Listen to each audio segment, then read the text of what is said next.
India में लोग छतों से पानी लीकेज होने पर कई महंगे महंगे प्रोडक्ट का इस्तेमाल करते हैं, लेकिन चाइना वाले काफी सस्ता जुगाड़ लगाते हैं।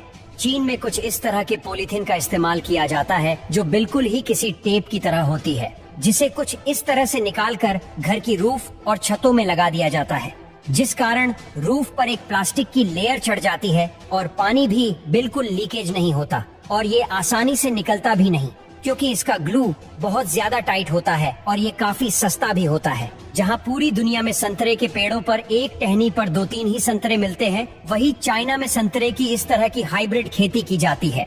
हर एक टहनी में 20 से 25-25 संतरे होते हैं और ये इतने ज्यादा रसीले होते हैं कि एक संतरे के अंदर ही लगभग 1 गिलास संतरे का जूस निकल सकता है। देखो, इस बंदे ने ऐसा कमाल का पिंजरा बनाया है जिस पर मुर्गी और चिड़िया बड़े आराम से अंदर तो आ सकती है, लेकिन वो बाहर नहीं जा सकता। ऐसा इसलिए क्योंकि इस पिंजरे के तारों को इस तरह से एडजस्ट किया है कि वो अंदर की तरफ तो खुलते हैं लेकिन बाहर की ओर लॉक हो जाते हैं। इस वजह से अंदर जाने वाले पक्षी बाहर नहीं निकल सकते। देखो, ये एक कमाल की मक्खी पकड़ने की मशीन है जो ज्यादातर चीन में यूज की जाती है, जिसमें मक्खी पकड़ने के लिए इसके ऊपर कुछ खाने के मीठे सामान को रख दिया जाता है। इसको जब मक्खियाँ खाने आती है तो ये ऊपर घूम रहा रोलर उनको फंसा देता है। सारी मक्खियाँ फंसकर नीचे डब्बे में कैद हो जाती है।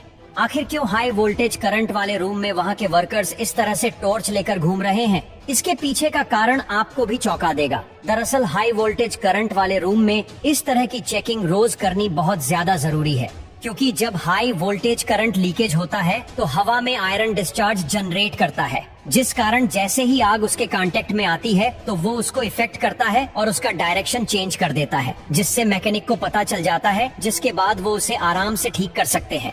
जब चीन में बड़ी मात्रा में खेती होती है तो लगातार फल तोड़ते तोड़ते नाखूनों में दर्द देना चालू हो जाता है। इससे बचने के लिए ये लोग कुछ इस तरह के टूल का यूज करते हैं, जिसके आगे छोटी सी ब्लेड लगी होती है, जिससे फल तोड़ना भी आसान हो जाता है और उंगलियों में दर्द भी नहीं होता।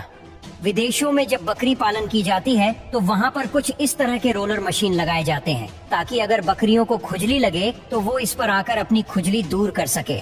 विदेशों में जब किसी काम के लिए सामने पेड़ आ जाता है तो उसे इंडिया की तरह काटा नहीं जाता, बल्कि इस मशीन की मदद से उसे जड़ से उखाड़ लिया जाता है और किसी और जगह पर वो लगाया भी जा सकता है। ऑटोमेटिक रोड ब्लोकर, जो कि ट्रैफिक तोड़ने वालों के लिए बनाया गया है, जो ट्रैफिक लाइट जलने पर ऊपर आ जाते हैं और ट्रैफिक लाइट के बंद होते ही वो फिर से नीचे चले जाते हैं। देखो, चीन और जापान जैसे देशों में इस तरह के पोर्टेबल कुर्सियों का इस्तेमाल करते हैं, जो पहले तो एक सूटकेस की तरह होता है, लेकिन जैसे ही उसे आप खोलोगे तो वो तुरंत ही एक बड़े से टेबल में बदल जाता है।